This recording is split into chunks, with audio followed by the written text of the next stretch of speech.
అందరికీ నమస్కారం. మంచిగా ప్రవర్తించడానికి సమయం, సందర్భం అవసరం లేదు. ఎప్పుడైనా, ఎక్కడైనా, ఎవరితోనైనా గౌరవంగా, ప్రేమగా మెసులుకోవాలని మన పెద్దలు చెబుతూ ఉంటారు. అలాంటివి కథల ద్వారా జీవితానికి ఒక దిశ నిర్దేశం చేయాలని ఒక సంకల్పంతో డాక్టర్ గీతా చెల్లా మానసిక నిపుణురాలు రాసిన ప్రేరణ 100 కథల పుస్తకం నుండి ఈరోజు మన 71వ కథని చెప్పుకుందాం. కథ పేరు శుభోదయం చెప్పండి. ఇంకా మరి కథలోకి వెళ్ళిపోదామా? వెంకట్ అనే వ్యక్తి ఒక ప్రముఖ శీతల గిడ్డంగిలో పనిచేసేవాడు. అతడు పనిలో నిమగ్నమై ఉండగా డ్యూటీ టైం అయిపోయింది. ఆటోమేటిక్ డోర్స్ కావడం వల్ల కాస్త ఆలస్యం అయ్యేసరికి డోర్స్ అన్నీ మూసుకుపోతాయి. లోపలి నుండి ఎంత తెరిచే ప్రయత్నం చేసినా తెరుచుకోవు. ఒళ్ళంతా గడ్డ కట్టుకుపోతూ ఊపిరాడకుండా ప్రాణాపాయ స్థితిలో ఉన్న సమయంలో సైరన్ మోగుతుంది. లైట్లు వెలుగుతాయి. ఆ కంపెనీ వాచ్మ్యాన్ వచ్చి తలుపులు తెరుస్తాడు. అప్పుడు వెంకట్ అతనికి కృతజ్ఞతలు చెప్పి, నీకు ఈ సమయంలో తలుపులు తెరవాలని ఎందుకు అనిపించింది అని అడుగుతాడు.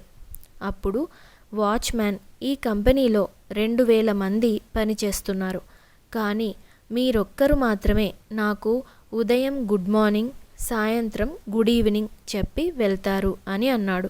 మీరు ఈరోజు గుడ్ మార్నింగ్ చెప్పారు కానీ గుడ్ ఈవినింగ్ చెప్పలేదు. నేను ఇంటికి వెళ్ళినా నిద్ర పట్టలేదు. అందుకే సందేహం వచ్చి లోపలేమైనా ఉన్నారేమో చూద్దామని తిరిగి వచ్చాను అని అన్నాడు.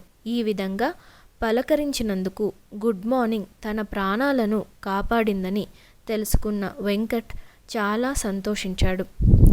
కథలో 5 బంగారు పదాల గురించి తెలుసుకున్నాం. మీ సంస్కారమే మీకు శ్రీరామ రక్ష. నమస్కారానికి ప్రతి నమస్కారం సంస్కారం.